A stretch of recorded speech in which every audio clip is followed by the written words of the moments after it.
దండోరా సినిమా థియేటర్లలో ఆశించిన స్థాయిలో రాణించకపోయినా ఓటీటీలో రిలీజ్ అయిన తర్వాత యంగ్ టైగర్ ఎన్టీఆర్ ట్వీట్ చేసి అభినందించడంతో ట్రెండింగ్లోకి దూసుకెళ్లింది. ఈ ప్రశంసలతో టీం భావోద్వేగమైంది. దాని గురించి పూర్తి డీటెయిల్స్ చూద్దాం. శివాజీ, నవదీప్, నందు, బిందు మాధవి నటించిన దండోరా థియేటర్లలో ఓ మోస్తారు విజయాన్ని సాధించింది.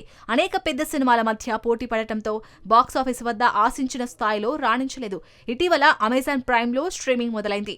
తాజాగా ఎన్టీఆర్ సినిమాను చూసి ఎక్స్లో పోస్ట్ చేసి టీంను అభినందించారు. దీంతో దర్శకుడు మురళీకాంత్, నిర్మాత బెనర్జీ, హీరో శివాజీ ఎమోషనల్ అయ్యారు. ఎన్టీఆర్ లాంటి స్టార్ ప్రశంసలతో సినిమాపై ఆసక్తి పెరిగింది. ప్రస్తుతం అమెజాన్ ప్రైమ్లో ఇండియాలో టాప్ 2లో ట్రెండ్ అవుతోంది. చిన్న సినిమాలకి స్టార్ గుర్తింపు ఎంత ముఖ్యమో ఈ ఘటన చూపిస్తోంది. నీ గుర్తుకే గుద్దినా నీ ఓటు గుద్దినావో కాటర్ గుద్ది ఇంట్లో ఉన్నావో ఎవరు చూసినా. ఆస్కార్ విజేత ఎంఎం కీరవాణి వందే మాతరం గేయానికి కొత్త స్వరకల్పన చేసి గణతంత్ర దినోత్సవ కవాతులో ప్రదర్శించనున్నారు.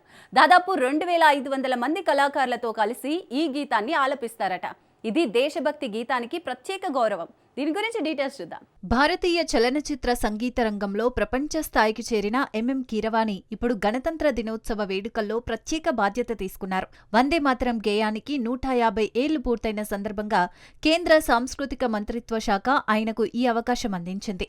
జనవరి 26న ఢిల్లీలోని కర్తవ్యాబాద్లో జరిగే కవాతులో 2500 మంది కళాకారులతో కలిసి కీరవాణి స్వరపరిచిన వందే మాతరం ప్రదర్శింపబడుతుంది.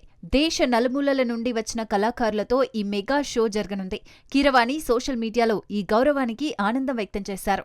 ఈ ప్రదర్శన దేశ ఐక్యతను చాటే చారిత్రక ఘట్టంగా నిలవనుంది.